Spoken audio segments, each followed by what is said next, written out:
Halo, jumpa lagi bersama saya Henry Juju di channel saya yang akan berbagi informasi sharing pengalaman pribadi ketika saya mengalami asam lambung GERD anxiety psikosomatis. Nah, perlu digarisbawahi, saya ini bukan seorang ahli, bukan seorang dokter, bukan seorang yang tahu psikiater, nah, bukan.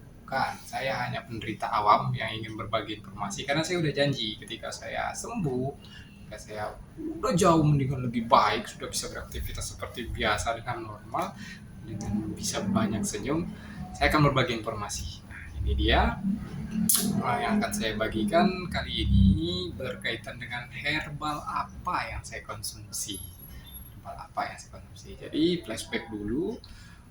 Sebelum kita berbicara tentang herbal, tentunya yang menjadi catatan saya pribadi, pengalaman saya, herbal itu akan kecil kemungkinannya membantu perbaikan ketika pola makan, pola hidup dan pola pikirnya belum dilakukan secara konsisten. Nah, begitu. Sama artinya ketika kita konsumsi bahan-bahan alami tapi lambungnya masih bermasalah, katup esopagusnya masih bermasalah, ya susah untuk lambung tersebut mencerna herbal itu gitu. Nah, perlu digarisbawahi lagi, yang pastinya kita semua juga harusnya sudah cek dulu ke dokter. Semua sensasi ini disebabkan oleh benar-benar asam lambung ya, bukan penyakit lain. Kita sudah di EKG, kita sudah di USG, penting ini hanya asam lambung, dokter bilang seperti itu, atau lebih dikenalnya dengan dispepsia fungsional ya, dispepsia fungsional atau dispepsia organik mungkin ya. Kalau dispepsia fungsional itu hanya berkaitan dengan asam lambung yang hanya meningkat. Nah, asam lambung yang hanya meningkat sementara. Nah, sedangkan yang organik itu berkaitan dengan adanya radang atau luka atau iritasi pada dinding lambung gitu. Sensasinya tentunya berbeda-beda ya. Nah, kenapa kita harus memperbaiki lambungnya terlebih dahulu, katup esopagusnya terlebih dahulu? Ya, karena begitu sudah ada perbaikan ke arah yang lebih baik, setidaknya herbal yang akan kita konsumsi nantinya akan lebih mudah terserap. Nah, di situ baru banyak nanti perubahan yang kita rasakan. Sesuai pengalaman saya dulu, ketika pola makan, pola hidup, dan pola pikir saya belum saya jaga, saya hantam dulu waktu itu ada yang mengatakan pakai tepung kanji itu 3 kali sehari teman-teman. Saya konsumsi selama 3 minggu. Emang tidak ada perubahan. Betul-betul tidak ada perubahan. Sama saja kayak orang lemes sudah mau mati, semua sakit badan mulai dari kepala sampai ujung kaki sensasinya ada. Sakit di sini menusuk kaki kebas, mata mengecil, telinga ini berdenging dan seperti semakin kecil seperti naik pesawat tapi lebih lagi. Keliangannya seperti naik kapal tapi ombaknya susah saya menggambarkan, bingung. Nah, kayak orang gila gitu. Tapi orang tidak mengerti, cuma saya yang merasakan karena saya yang menderita waktu itu gitu kan. Nah, setelah saya rutinkan, konsistenkan pola makan, pola hidup, dan pola pikir saya mulai perbaiki, sudah mulai ada perbaikan, keluhan sudah mulai, khususnya di area lambung dada ke atas ini ya, sudah mulai berkurang, bukan menghilang, berkurang. Baru saya mulai mengkonsumsi kalau saya herbal saya itu jahe pandan. Itu saya konsumsi pagi sebelum makan dan malam sesudah makan malam atau sebelum tidur. Nah, jahenya paling sebesar ini. Terus dikupas sama istri saya, digeprek, dimasukin ke gelas, terus pandannya juga dicampur, baru dikasih air panas ya, air mendidih. Tapi bukan direbus ya. Nah, ditunggu sampai suam-suam kuku, sampai hangat begitu, baru saya tambahkan madu. Nah, madunya apa ya? Saya yang terjangkau saya teman-teman. Madunya ya madu TJ. Saya nggak mampu beli madu-madu yang mahal segala macam seperti itu. Nah, rutinkan itu hampir 1,5 bulan, hampir 1,5 bulan. hampir 2 bulanan lah ya, lebih kurang 2 bulan. Setelah itu saya mulai mengurangi jahe pandan jahe pandan madu saya kurangi. Jadi jahe pandan madu saya konsumsi itu hanya di pagi hari sebelum makan pagi. Malamnya saya ganti dengan kunyit, kunyit sebesar ini juga, terus diparut ya, diparut setelah makan malam juga itu saya konsumsinya. Terus dicampur dengan madu juga gitu. Ya itu saya konsumsi selama hampir 1 bulanan juga gitu kan. Nah setelah itu saya tetap konsumsi herbal sampai sekarang, cuman kontinuitasnya saya kurangi ya, itu contohnya yang dulunya dari 2 kali jadi 1 kali, sekarang paling 1 kali 2 hari gitu. Dan satu kali 3 hari, pokoknya dalam seminggu itu 3 sampai 4 kali lah saya konsumsi gitu kan, jahe pandan madu ataupun kunyitnya begitu teman-teman. Nah itu yang saya rutinkan sampai perkembangan yang signifikan itu saya rasakan begitu. Emang betul-betul saya rasakan. Ya, ada juga informasi yang mengatakan bahwasanya sebetulnya jahe dan kunyit itu sangat baik untuk antioksidannya, untuk pengobatan luka-luka di dalam seperti itu ya. Saya juga ada dapat beberapa referensi memang seperti itu.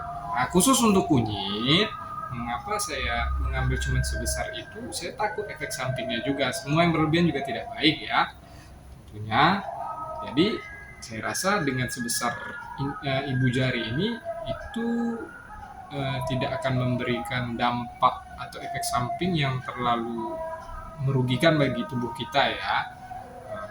Lagi sudah disaring ya kan, disaring dan airnya juga tidak terlalu banyak kalau khusus untuk kunyit itu, paling setengah gelas saja gitu. Kalau rasanya tidak enak ya dicampur madu mungkin seperti itu. Nah perlu jadi catatan ada beberapa referensi bahwasanya kunyit yang ampasnya terlalu banyak itu kan dia mengendap, kunyit itu takutnya nanti terjadi pengapuran pada ginjal kita seperti itu katanya. Cuman saya tidak tahu karena saya bukan expert, saya bukan ahli, saya cuma menggunakan sewajarnya, saya maklum saya hanya orang awam yang hanya berniat membagikan informasi. Itu syukur-syukur informasinya bisa menambah wawasan bapak-bapak, ibu-ibu, abang-abang, dan kakak-kakakku sekalian. Ya, seperti saya bilang di beberapa video saya mengatakan belum tentu herbal yang saya konsumsi cocok di bapak-bapak dan ibu-ibu. Saya hanya menambah informasi saja. Setidaknya saya sudah menemani di sini. Saya juga penyintas yang merasakan segala sensasi yang kawan-kawan rasakan. Memang betul-betul tidak enak, betul-betul tidak enak. Sampai detik ini pun masih ada tertinggal sensasi dibilang sembuh total. Tidak, karena menurut saya pribadi mudah-mudahan kita bisa sembuh. Ini yang berkaitan dengan asam lambung, GERD, anxiety, psikosomatis ini seperti virus flu gitu. Dia hanya seperti tertidur kalau menurut saya pribadi ya. Nah, kalau dokter menyatakan mungkin ada yang bisa sembuh, atau para expert mengatakan klaim 100% bisa sembuh, ya puji Tuhan bagus sekali. Tapi kalau saya pribadi, ketika nanti kita tidak menjaga lagi 3P kita, kembali lagi dengan cara yang lama, dia akan timbul lagi. Nah itu makanya saya bilang tidak bisa sembuh kalau tidak menjalankan 3P, itu maksud saya. Kalau konsisten menjalankan 3P, saya rasa itu penyakit tadi akan tertidur seperti itu, dia tidak akan muncul lagi karena kita sudah teratur polanya dengan cara pola hidup yang baru begitu teman-teman. Maaf ya saya menjelaskannya agak belibet karena saya nggak pandai berbicara dengan lancar di depan publik. Saya masih mikir-mikir kata-kata apa yang cocok yang saya ungkapkan begitu teman-teman. Yang penting kita senyum dulu, apapun yang terjadi bersyukur saja ya kan. Semangat, pasti sembuh. Penyakit ini tidak berbahaya memang. Yang penting sudah ada diagnosa dokter, sudah diperiksa, kita hanya asam lambung GERD. Tuh, maksudnya semangat, pasti ada cara, pasti ada perkembangan dan progres yang signifikan ketika kita mau berusaha dengan maksimal, dengan baik dan dengan sungguh-sungguh. Bahkan mungkin ada yang udah bertahun-tahun mengalami ini, ada yang berbulan-bulan, puluhan bulan seperti itu ya. Coba dikonsistenkan dulu 3P-nya. Setelah itu ditambah dengan herbal, jangan lupa berjemur, jangan lupa bergerak di sore hari, cari keringat, seperti itu. Dia tidak akan berubah secara signifikan langsung, tidak, tapi sedikit demi sedikit begitu. Yang paling penting berserah kepada Tuhan. Berserah saja kepada Tuhan. Apapun yang kita rasakan saat ini, syukuri saja. Tuhan itu masih sayang, masih diberikan nafas kehidupan. Buktinya apa? Segala macam sensasi, 1000 sensasi, mulai dari kepala, ya kan, seperti itu ya kan. Di sini nembus ke belakang sakit, selesai makan degup jantung kencang, pinggang sakit, seperti itu kan, tiba-tiba panas dingin, gemetaran, lemes, tidak ada tenaga. Buktinya sampai sekarang kita masih hidup, teman-teman, masih hidup. Jadi itu sensasi itu hanya mengingatkan kita perbaiki 3P kita dulu, begitu. Ayo perbaiki gitu. Jangan gunakan dengan cara yang lama, yang masih sering marah-marah, masih sering emosi. Walaupun berat untuk dilakukan, untuk menahan amarah, untuk sering tersenyum, ya perlahan-lahan, sedikit demi sedikit tiap hari. Kalau mau marah ingat senyum dulu seperti itu. Walaupun saya kadang ada keceplosan juga ya kan, kalau udah jengkel gitu kan, kadang ya namanya kita manusiawi, tapi setidaknya kita masih sadar, masih ingat bahwa marah-marah itu tidak menyelesaikan masalah, malah akan menambah sensasi semakin parah gitu. Itulah herbal yang saya konsumsi. Mungkin itu saja yang dapat saya sampaikan. Salam hormat dari saya, Henry Juju. Berbagi informasi tentang kebaikan itu adalah kebaikan. Nah, itu menurut saya. Makanya sering-sering bagikan informasi yang siapa tahu bisa menambah referensi teman-teman yang pernah ataupun yang sedang mengalami gangguan asam lambung, GERD, anxiety, psikosomatis ini. Semoga jadi ladang pahala buat kita bersama. Terima kasih buat waktunya.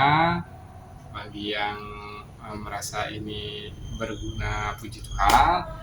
Kalaupun tidak, ya tidak apa-apa. Jadi hanya berniat untuk berbagi kebaikan saja, karena berbagi kebaikan itu menular. Terima kasih banyak buat waktunya.